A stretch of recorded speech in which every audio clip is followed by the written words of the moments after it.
Morning guys, I'm Dave Canterbury with Self-Reliance Outfitters in the Pathfinder School, and we're going to show you a little simple set today that's real easy to take care of with a 110 conibear. And 110, 120s, 160s, those conibears are about my favorites because number one, they're killing traps. I don't have to worry about dispatching an animal. When I get to the location on the trap line where that animal's at, he's already going to be dead in the trap.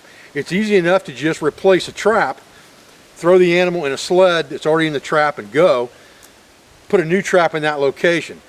The good thing about that is a lot of times, especially with a conibear type trap, when you catch an animal in the wintertime and everything freezes up, you get his hair frozen to the trap, and you try to open that thing up on scene and take the trap out or take the trap off the animal. You end up ripping hair out of the hide and things like that, and it's just a big mess. So it's a lot easier with conibears to carry extras in so you can just replace them and swap them out. But conibears, being a killing trap, are very humane. They're also very easy to set.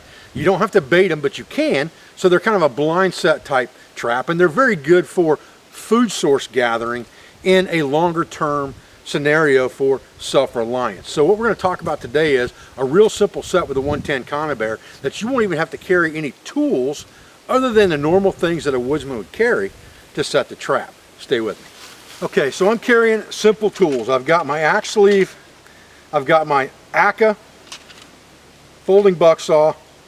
Everything fits into this axe sleeve from Campcraft Outfitters. Same one we saw on our website. It's a very convenient carry option for a woodsman just to pack some tools in. So I've already used my saw and I've cut myself a sapling that's about 2.5 feet long. And I want that diameter to be about equal to or a little smaller than the trap spring itself, so the trap spring will slide down in here. This is going to be our stabilizer.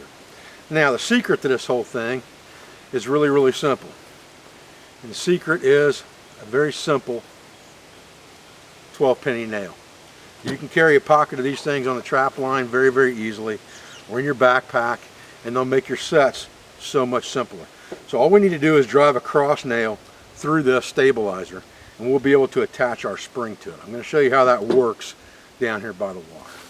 Alright, so this is a perfect set location right here for a 110 conibear. We've got an inside bend right here, a log over the top, and it's all constricted down right here. Muskrat, if you're looking for food, muskrat are definitely going to hug this inside bank going around most likely. Mink will do the same thing, not near as good as eating as muskrat, but it'll work. Now, all we did was drive that 12-penny nail through this post. And the reason we did that was so we could just wind a spring onto it once we get it set.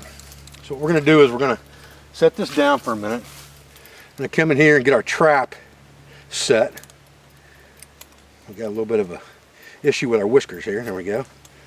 Get those things in the middle. Get that dog set on there. Get a hold of our spring so the thing doesn't go off on our hand. Now we've got that thing set. Okay, pretty simple.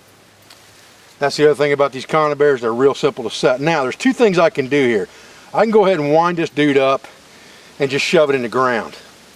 Or, I can put my chain over the top of the stake as well, like this. Actually, I want to put the trap on first and then the chain, but if I do that, I'm going to stake the chain in to the ground at the same time. This trap isn't going to go anywhere. You can believe that, all right? Now all we have to do is wind that spring onto that nail, just like that. We want to make sure that we get both of those on there, all right? Just hang on to the springs, don't get your hands in the trap. Pretty simple. Wind it around there just like that. Get your chain out of the way, and now you're setting pretty. Now you're going to come right in here, drop this thing down in here, just like this. Boom. Nothing to it, okay? Now we'll block everything off. I want to get as close to that corner as I can, or close to that edge, as I can. So I'll go up in there like that. Take a couple of these sticks maybe, set them up here, just to kind of block that travel route that would go around. Right here, it doesn't take a lot. You're really not trying to do anything except make the least path of resistance travel way right through your trap. That's all you're really trying to accomplish there, okay? You get that done, you've got something. Get this stuff out of the way so it doesn't mess with them at all. Pull this stuff over, maybe throw some leaves up here, just to give yourself a little further blockage. Make it look a little bit more impenetrable to him. Let this branch go back where it came from. And that's a good set. In and done. In and out. Didn't take anything to get that done.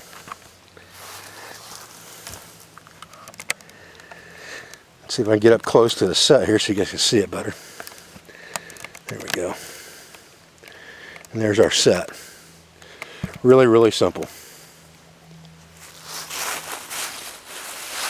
Okay guys, well listen, that was just a really quick and dirty video on how to set that 110 with simple tools that you're already going to be carrying as a woodsman. And that's the beauty of that 110 trap, is it's so simplistic. You're not going to have to carry a bunch of complicated tools and extra things with you to set a lot of those traps very easily, and they don't take up a lot of room. You can carry 12 or 20 of those conibears without adding a great deal of weight to your setup, especially if you have conveyance. And it will provide you with a lot of food.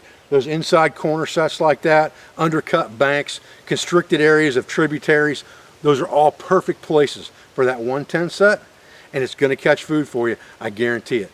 I thank you for your views. I thank you for your support. I thank you for everything you do for our school, for our family, and for our business, for all our sponsors, instructors, affiliates, and friends, and I'll be back with another video as soon as I can. Thanks, guys.